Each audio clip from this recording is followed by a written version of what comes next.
قوم अमालका के जालिम और जाबिर बादशाह जालूत की फौज के मुकाबले में सफ आरा बनी इसराइल के बादशाह हजरत तालूत के लश्कर में एक कम उम्र नौजवान भी अपनी गुलेल के साथ शामिल था, क्योंकि नौ उम्र होने की वजह से उसे असला नहीं दिया गया था।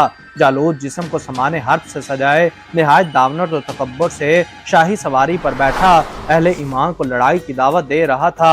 अभी बनी इसराइल का ये छोटा सा लश्कर कोई फैसला भी न कर पाया था कि अचानक उनकी सफ़ों में मौजूद ये कम उम्र नौजवान उकाब जैसी बर्क रफ्तारी से बाहर निकला और जालूत के सामने पहुंचकर उसे ललकारने लगा। गोश्त के पहाड़ और तवीलुल कामत जालूत ने हैरत के साथ नौजवान को देखा तो हकारत से बोला, जा मेरी आंखों के सामने से दूर हो जा, मैं तुझे कत्ल करना पसंद नहीं करता। बेखौफ नौजवान ने बादशाह की आंखों में आंखें डालकर गरजदार आवाज में जवाब दिया, लेकिन तुझे कत्ल करना मुझे पसंद है। बस फिर फलक पर चमकते सूरज की तेज रोशनी में अर्जो समान एक हैरत अंगेज मंजर देखा। नौजवान की गुलेल से गोली की तरह निकले पत्थर से जालूत का मुतकब्बर सर पाश पाश हो चुका था और इसका ताकतवर जिस्म जमीन पर औंधे मुंह पड़ा था। ये सब इतना अचानक हुआ कि जालूत की असले से लैस फौज को संभलने का मौका ही ना मिला और वो बदहवास होकर भाग खड़ी हुई। ये नौजवान एक चरवाहा था जो सारा दिन जंगल में बकरियां चराया करता और गुलेल से बकरियों के करीब आने वाले जिरंदों को मार भगाता, लेकिन कुदरत ने तो इसके लिए बड़े फैसले कर रखे थे। अल्लाह ताला ने पहले उसे बनी इसराइल का बादशाह बनाया और फिर इसे नबूवत और फिर रिसालत के अजीम मनसब पर फायज फरमाया। हजरत दाऊद अलैहिस्सलाम से कबल बनी इसराइल में नबूवत आले लावी बिन याकूब में चली आ रही थी, जबकि बादशाहत दूसरे खानदान यहूदा बिन याकूब में थी। लेकिन अल्लाह रब्बुल इज्जत ने पहली मर्तबा दोनों एजाजात एक ही शख्सियत में जमा फरमा दिए। हजरत दाऊद अलैहिस्सलाम अल्लाह के बरगुज़ीदा नबी और रसूल थे और बादशाह भी बने। अंबिया कराम में हजरत आदम अलैहिस्सलाम के बाद हजरत दाऊद अलैहिस्सलाम ही वो पैगम्बर हैं जिन्हें कुरान करीम ने खलीफा के लक़ब से नवाजा। कुरान करीम में इरशाद है, ऐ दाऊद हमने तुम्हें जमीन पर खलीफा बना दिया ताकि तुम लोगों के दरमियान हक के साथ फैसले करो। चुनाचा इमाम बगवी ने अपनी तफसीर में लिखा है कि ज़बूर अल्लाह की किताब है जो हजरत दाऊद अलैहिस्सलाम पर नाज़िल हुई। इसमें 150 सूरतें हैं जो दुआओं और हम्दो सना पर मुश्तमिल हैं, ताहम उनमें हलाल व हराम और फराइज़ व हुदूद का बयान नहीं। ज़बूर के नुज़ूल का मकसद तौरात की तकमील था, इसलिए गोया ये तौरात ही का एक हिस्सा ये टुकड़ा है। ज़बूर अल्लाह तबारक व तआला की हम्दो सना से मुज़य्यन है और हजरत दाऊद अलैहिस्सलाम को अल्लाह ताला ने दिल नशीन आवाज़ अता फरमाई थी। जब आप अलैहिस्सलाम ज़बूर की तिलावत फरमाते तो वजद आफरीन तिलावत से महसूर होकर चिरंद पिरंद दरख्तों पहाड़ जिन्नो इंस दरियाओ समंदर यानी सब अल्लाह ताला की हम्दो सना में महव हो जाते। मुफस्सिरीन के मुताबिक अल्लाह तबारक व तआला ने पहाड़ों, परिंदों और जानवरों को हुक्म दिया था कि जब दाऊद अलैहिस्सलाम अल्लाह ताला का जिक्र करें तो वो सब भी इन कलमात को दोहराएं। जब वो ज़बूर की तिलावत करते तो परिंदे भी हवा में ठहर कर उनके साथ जिक्र इलाही में शामिल हो जाते। इस तरह पहाड़, शजर और दीगर जानवर भी उनके साथ अल्लाह ताला की तस्बीह करते। अल्लाह रब्बुल इज्जत ने पत्थरों और दरख्तों में भी एक तरह की जिंदगी रखी है। ये अलग बात है कि हमें उसका शाऊर नहीं। सूरत बनी इसराइल में है, सातों आसमान और ज़मीन और जो भी उनमें है सब उसी की तस्बीह कर रहे हैं। ऐसी कोई चीज़ नहीं जो उसे पाकीज़गी और तारीफ के साथ याद न करती हो। हाँ, ये सही है कि तुम इसकी तस्बीह को समझ नहीं सकते। हजरत दाऊद अलैहिस्सलाम के बेशुमार मौजज़ात में से एक मौजज़ा लोहे को नरम कर देना भी है।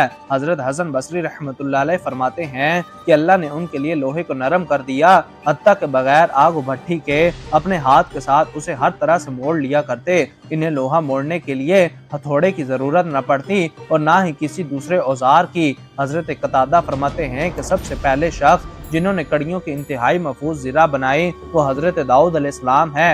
इससे पहले साफ चादर की ज़िरें बनती थी। इब्ने शोज़ा फरमाते हैं कि आप अलैहिस्सलाम दिन में एक ज़िरा बना लिया करते जो 600 दिरहम में फरोख्त होती थी।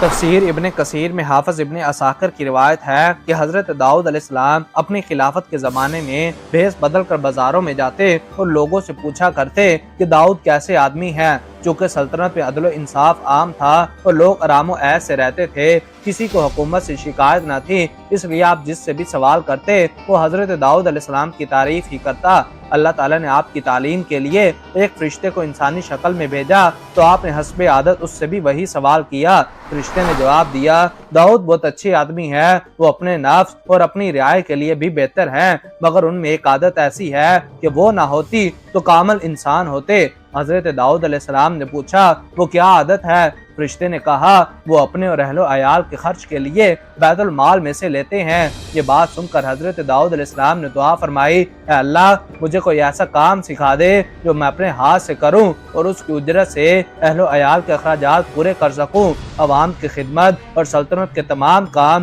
بلا معاوضہ کروں۔ ان کی دعا قبول ہوئی اور انہیں زیرہ بنانے کا ہنر سکھا دیا گیا۔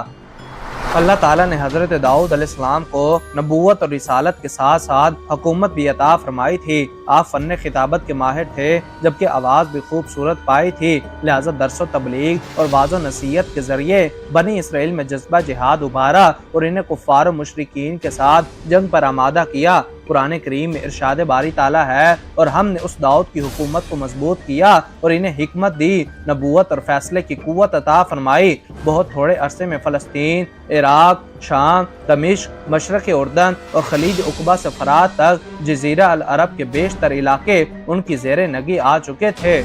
چنانچہ قرآن کریم میں ارشاد باری تعالیٰ ہے، اور تم ان لوگوں کو خوب جانتے ہو جو تم میں سے ہفتے کے دن مچھلی کا شکار کرنے میں حد سے تجاوز کر گئے تھے تو ہم نے ان سے کہا ذلیل و خوار بندر ہو جاؤ۔ مفسرین کے مطابق صورت مسخ ہونے کا یہ واقعہ حضرت داؤد علیہ السلام کے زمانے میں پیش آیا۔ بنی اسرائیل کے لیے ہفتے کا دن صرف عبادت کے لیے مخصوص تھا اور اس دن مچھلی کے شکار سمیت ہر دنیاوی کام ممنوع تھا، لیکن سمندر کے کنارے آباد مچھلی کا شوقین ان لوگوں نے حکم کی نافرمانی کی جس پر اللہ تعالیٰ نے ان کی شکلوں کو مسخ کر دیا، اور پھر 3 دن بعد وہ سب لوگ مر گئے۔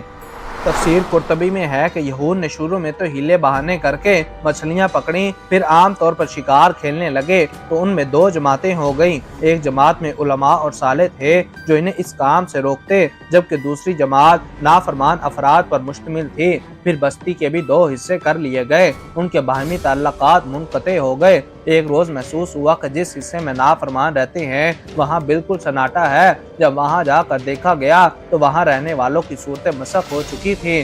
حضرت قتادہ فرماتے ہیں کہ ان کے جوان بندر اور بڑے خنزیر بنا دیے گئے تھے، مگر وہ اپنے رشتہ دار انسانوں کو پہچانتے تھے اور ان کے قریب آ کر روتے تھے۔